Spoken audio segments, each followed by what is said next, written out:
ያለኝ ሰውም አይደለሁም። ፍጹም ውሸት ነው።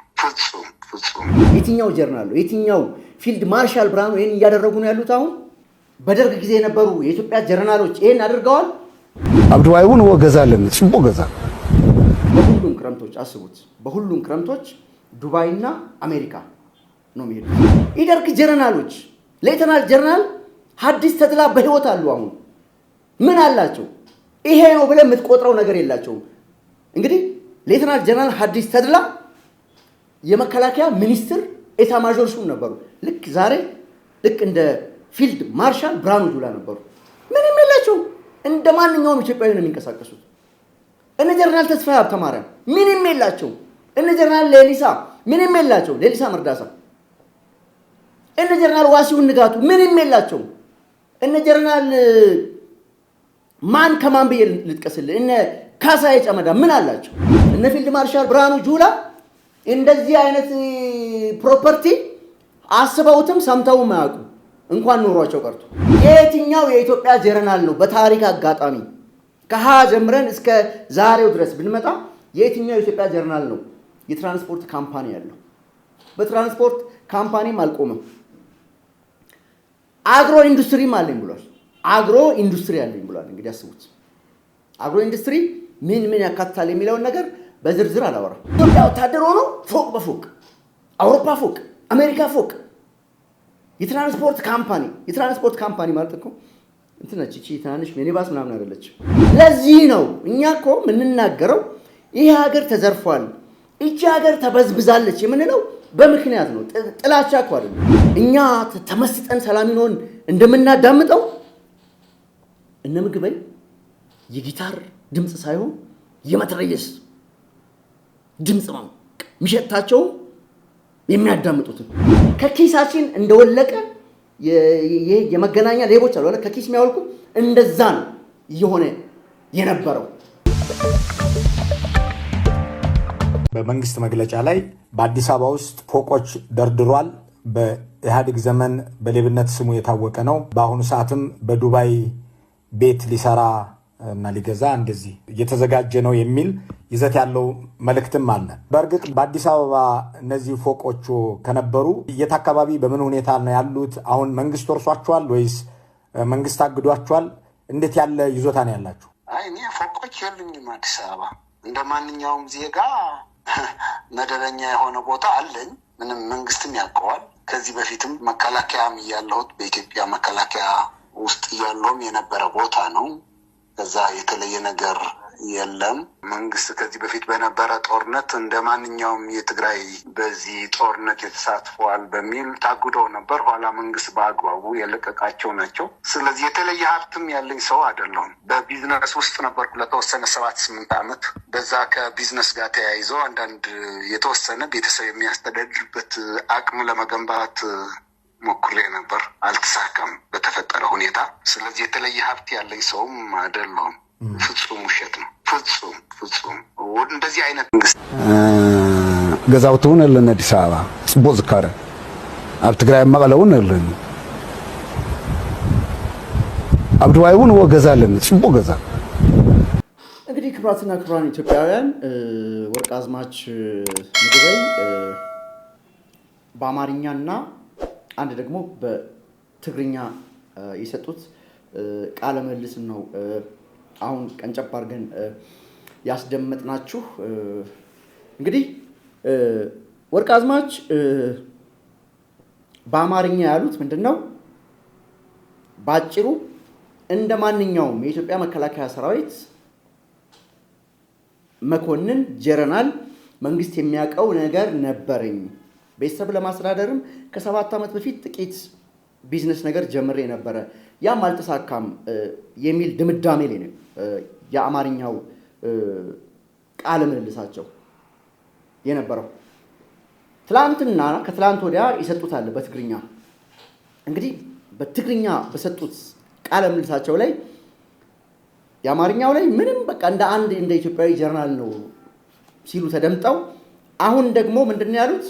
ልጆቼን እና ባለቤቴን ክረምት በመጣ ቁጥር ዱባይና አሜሪካ ነው ይዣቸው የምዝናናው ነው ያሉት። በሁሉም ክረምቶች አስቡት፣ በሁሉም ክረምቶች ዱባይና አሜሪካ ነው የሚሄዱት። እንግዲህ ዱባይና አሜሪካ ነው ያሉት። አውሮፓም ሌሎች ሀገሮችም አውስትራሊያም ሊሄዱ ይችላሉ። አንዱን ክረምት ራሱ አንድ ክረምት 60 ቀን ከሆነ 20 ቀን አውስትራሊያ፣ 20 ቀን ዱባይ፣ 20 ቀን ዩናይትድ ስቴትስ እንደዚህ እያሉ ይከፋፍሉታል። እንደዚህ ዘርዘር አድርገው አልተናገሩትም። ዱባይ እና አሜሪካ ባለቤቴና ልጆቼን ይዤ እሄዳለሁ አሉ። የትኛው የኢትዮጵያ የጦር መኮንን ነው? የትኛው ጀነራል ነው? አሁን ያሉት ጀነራሎች ልጆቻቸውን ዱባይ እና አሜሪካ፣ አውሮፓና አሜሪካ ይዘው የሚዞሩ ለቫኬሽን የትኛው ጀነራል ነው? የትኛው ፊልድ ማርሻል ብርሃኑ ይሄን እያደረጉ ነው ያሉት? አሁን በደርግ ጊዜ የነበሩ የኢትዮጵያ ጀነራሎች ይሄን አድርገዋል? በቀዳማዊ ኃይለ ሥላሴ ጊዜ የነበሩ የኢትዮጵያ ጀነራሎች ልጆቻቸውን ዱባይና አሜሪካ ለቫኬሽን ክረምት አመላልሰዋል? ለዚህ እኮ ነው እነዚህ ባህላዊ ጀነራሎች ኢትዮጵያን ዘርፈዋል የምንለው በምክንያት ነው። በቃ ምንም ጥላቻ የለብንም። ምንም አይነት ጥላቻ የለኝም። እኔ ለሰው ልጅ ጥላቻ የለኝም። ምክንያት ግን አለኝ። የማይመቹኝ ምክንያት ይሄ ነው። ምግበይ የቫኬሽኑን ብቻ አይደለም የተናገረው፣ የትራንስፖርት ካምፓኒ አለኝ ብሏል። የትራንስፖርት ካምፓኒ ማለት ቢያንስ 20 ወይም 30 ተሳቢዎች አሉት፣ 20 ወይም 30 ባሶች አሉት ማለት ነው። የትራንስፖርት ካምፓኒ ከሆነ ዝም ብሎ 2 አውቶሞቢሎች ወይም 2 ተሽከርካሪዎች 2 ተሳቢዎች አይደለም፣ ካምፓኒ ነው ያለኝ ያለው። የትኛው የኢትዮጵያ ጀነራል ነው በታሪክ አጋጣሚ ከሀ ጀምረን እስከ ዛሬው ድረስ ብንመጣ የትኛው የኢትዮጵያ ጀነራል ነው የትራንስፖርት ካምፓኒ ያለው? በትራንስፖርት ካምፓኒም አልቆመም። አግሮ ኢንዱስትሪም አለኝ ብሏል። አግሮ ኢንዱስትሪ አለኝ ብሏል። እንግዲህ አስቡት፣ አግሮ ኢንዱስትሪ ምን ያካትታል የሚለውን ነገር በዝርዝር አላወራም። አግሮ ኢንዱስትሪ እርሻው፣ ከብት እርባታው፣ ምንትሶ፣ ቅብርጥሶ ይሄም አለኝ ብሏል። ደረቱን ነፍቶ ማለት ነው በሰሞኑ ኢንተርቪው። ምን ያልጠቀሰው ነገር አለ? ዱባይ ቤት አለኝ ብሎ በአደባባይ ተናግሯል። የትኛው የኢትዮጵያ የጦር መኮንን ነው አሁን 24 ሰዓት ሙሉ የጃውሳና የወያኔ ደጋፊዎች ከፊልድ ማርሻል ጀምሮ እስከ ታች እስከ ተራ የኢትዮጵያ ወታደር ድረስ ስትሳደቡ ነው የምትሉት አይደለም? አንዳቸው አሁን ያሉት የኢትዮጵያ መኮንኖች አንዳቸው ምግበይ ያለው ነገር ሁሉ የላቸው። ይሄን የምናገረው ስለ እውነትና ስለ እውነት ብቻ ነው። በቃ ማንም አስገድዶኝ፣ ማንም አስፈራርቶኝ፣ ማንም በላይ ይሄን ፕሮግራም ስራ ብሎኝ አይደለም።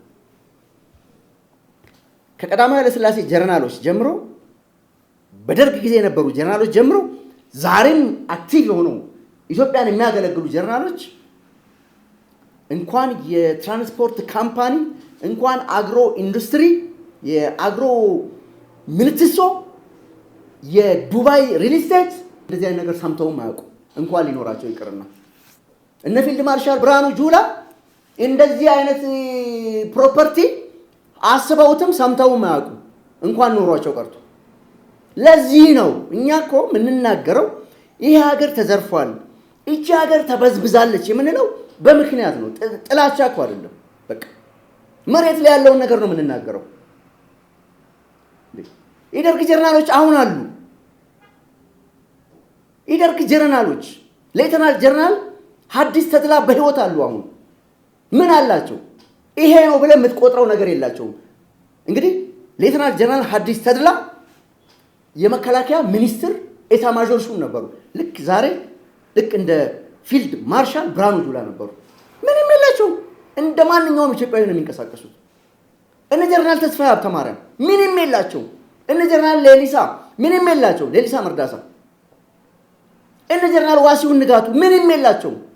እነ ጀነራል ማን ከማን ብዬ ልጥቀስልህ? እነ ካሳዬ ጨመዳ ምን አላቸው? ምን አላቸው? ምንም የላቸው። እነ ምግበይ ከየት አመጡ? ያኔ ጫካ ሲዋጉ ከጫካ ይዘው የመጡት ሀብት ነው። ከጫካ ያኔ እኛ ሳንወለድ ጫካ ገቡ አይደል? የዛኔ ይዘው የመጡት ሀብት ከሆነ እንግዲህ የማይታመን ነገር ነው። ያለበለዚያ አንድ የኢትዮጵያ መኮንን ደሞዙ ስንት ብር ነው? አንድ ወታደር ሲጀመር ማለት ነው ሲጀመር አንድ ኢትዮጵያዊ ለዛው ጀነራል ደረጃ የደረሰ ብርጋዴር ጀነራል ነው። እንግዲህ የመጀመሪያውን የጀነራሎች ከኮሎኔልነት ወደ ብርጋዴር ጀነራል ያደገ ሰው ነው ምግበይ።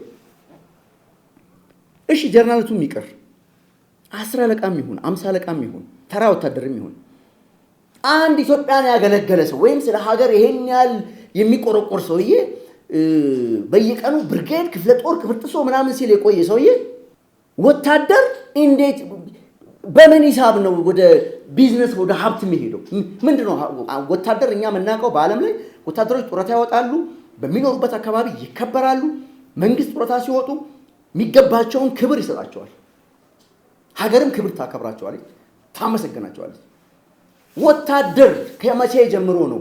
ለዛው የኢትዮጵያ ወታደር ሆኖ ፎቅ በፎቅ አውሮፓ ፎቅ አሜሪካ ፎቅ የትራንስፖርት ካምፓኒ ማለት እኮ እንትን ነች እቺ ትናንሽ ሚኒባስ ምናምን አይደለችም። ስለዚህ ኢትዮጵያ ዛሬ የት በደረሰች ነበር? የት እያንዳንዳችን ኢትዮጵያውያን እያንዳንዳችን ይሄ ከእያንዳንዳችን ከኪሳችን እንደወለቀ የመገናኛ ሌቦች አሉ አይደል? ከኪስ የሚያወልቁ እንደዛ ነው እየሆነ የነበረው። ስለዚህ አሁን ከዚህ ከስልጣኑም ከብሩም ከምኑም ሲወገዱ አርሚ 7 አርሚ 14 አርሚ 80 አርሚ ቅብርጥሶ ምናምን ጦርነት ጥይት። ሌላም አንድ ነገር ያለው ነገር አለ። በዚህ ከትላንት ወዲያ በሰጠው ኢንተርቪው ላይ እንትን ወዳለው አለ መትረየስ ወዳለው አለ መትረየስ አያችሁ የመትረየስ ድምፅ እንቅልፍም አያስተኛውም ማለት ነው። ምናምን ሲል በቃ ለሱ ለምግበይ እና እንደ ምግበይ አይነቶች የመትረየስ ድምፅ እንደ ሙዚቃ ነው ማለት ነው። በቃ እንደ ጊታር በቃ ምናምን ያደርጋሉ። ጊታሪስቶች በጣም ችሎታ ያላቸው እንደነ ሰላሚኖ አይነት ጊታሪስቶች አሉ አይደል? እዚህ ሰላሚኖን ማታውቁት የላችሁ። ሰላሚኖ ጊታር ሲጫወት አይታችሁታል? ልክ የሰላሚኖ የጊታር አጫዋወት እኛ ተመስጠን ሰላሚኖን እንደምናዳምጠው እነ ምግበይ የጊታር ድምፅ ሳይሆን የመትረየስ ድምፅ ነው የሚሸታቸው የሚያዳምጡትን። ቢዝነስ ውስጥ ገብተው ንግድ ውስጥ ገብተው ልም ብለው ገብተው እንደገና የመትረየስ ድምፅ ምናምን ይሄ ጎበዝ ተኳሽ ሲተኩስ እንዴት ነው እንደዛ አይነት ድምፅ ይናፍቃቸዋል። ይሄ ነው ለትግራይ ህዝብ አንዲት ነገር አልተደረገም። አንድ ወተር ፖይንት ይሄ ሰውዬ በግሉ ለትግራይ ህዝብ አላደረገም። አንድ ወተር ፖይንት ለአንድ ትምህርት ቤት አንዲት እርሳስ አላበረከተም። በአደባባይ ግን ልጆቼ ቫኬሽን ክረምቱን አንዴ ዱባይ አንዴ አሜሪካ ነው የሚሄደዋል። በአደባባይ ግልጽ ወጥቶ ማለት ነው።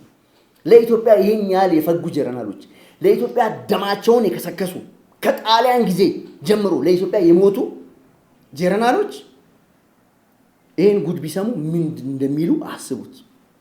እንኳንም ይሄን ጉድ ሳያዩ የሞቱት በቃ ተገላግለዋል። አሁን ደግሞ አክቲቭ ሆነው ያሉት ጡረታ የወጡት የቀዳማዊ ኃይለ ሥላሴ ጊዜም የደርግ ጊዜም አሁንም ያሉት የኢትዮጵያ መኮንኖች ጠቅላላ ይሄን ሲሰሙ ምን እንደሚሰማቸው አላውቅም። በጣም እርግጠኛ ነኝ በጣም ነው የሚጸየፉት እንደዚህ አይነት ነገር። ምክንያቱም የላቸው አሁን ያሉት የኢትዮጵያ መኮንኖች ጀነራሎቹም ጭምር ማለት ነው ጡረታ ያወጡት ምርኩዛቸውን ይዘው በፈለጉት አደባባይ ወክ ያደርጋሉ። ባርኔጣቸውን አድርገው አንገታቸውን ደፍተው ዝቅ ብለው በጽዳት ሰፈር ላይ ተከብረው ነው የሚኖሩት። ከዛ ውጪ ቅራቅንቦ ምናምን ትራንስፖርት፣ አግሪካልቸር፣ ዱባይ ምንም የላቸው። ስለዚህ እነዚህ አያፍሩም። በቃ ምንም የማያፍሩ ናቸው። እዚህ ጋር ምንም የለኝም እንደ አንድ ኢትዮጵያዊ መኮንን የምኖረው ይላል።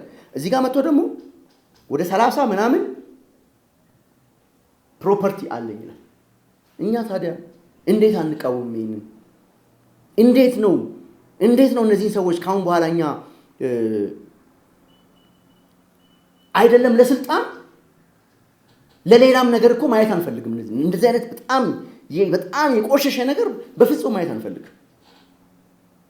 የደርግ ሚኒስትሮች እኮ እዚህ የቀበሌ ቤት የሚኖር ሚኒስትር አለ ኢትዮጵያ ውስጥ። አሁን ብታምኑ ባታምኑ ኢትዮጵያውያን የደርግ ሚኒስትር ሆኖ የቀበሌ ቤት ውስጥ የሚኖር አለ። አሁን አምና ካቻምና ጡረታ ያወጡት ጀነራሎች ኮንዶሚኒየም ውስጥ ነው የሚኖሩት። ስለማቅ ነው ጀነራል ሆነው ጀነራል ማረድ ያላቸው ኮንዶሚኒየም ውስጥ ነው የሚኖሩት። እነዚህ ሰዎች ኢትዮጵያን አላገለገሉም፣ እጥፍ ነው ያገለገሉት። ስለዚህ እንደዚህ አይነት በጣም ለትውልድ የሚያሳፍር ነገር ሲናገሩ አያፍሩም። ስለዚህ እናንተ ማውራት ምናምን መብታችሁ ነው። እነ ወርቅ አዝማች ምግበይ ማውራት ትችላላችሁ። እኛ ግን ማለት ነው ይሄ ትውልድ ነቄ ትውልድ ስለሆነ ካሁን በኋላ እዚች ሀገር ላይ አንዲት ሳንቲም አናሰርቅ፣ አንዲት ብር አትሰርቅም። ቁርጣችሁን ወቁ። ክቡራትና ክቡራን ኢትዮጵያውያን፣ በላይ መንገሻ ነኝ ከአዲስ አበባ። የኢትዮጵያ ድምፅ ከተመቻችሁ ሼር ብታረጉ፣ ሰብስክራይብ ብታረጉ ደስ ይለኛል። ካልተመቻችሁ ደግሞ ምንም ማድረግ አልችልም፣ መብታችሁ ነው። በአጠቃላይ ሁሉም ነገር መልካም ይሆናል። እግዚአብሔር ኢትዮጵያን ይባርክ።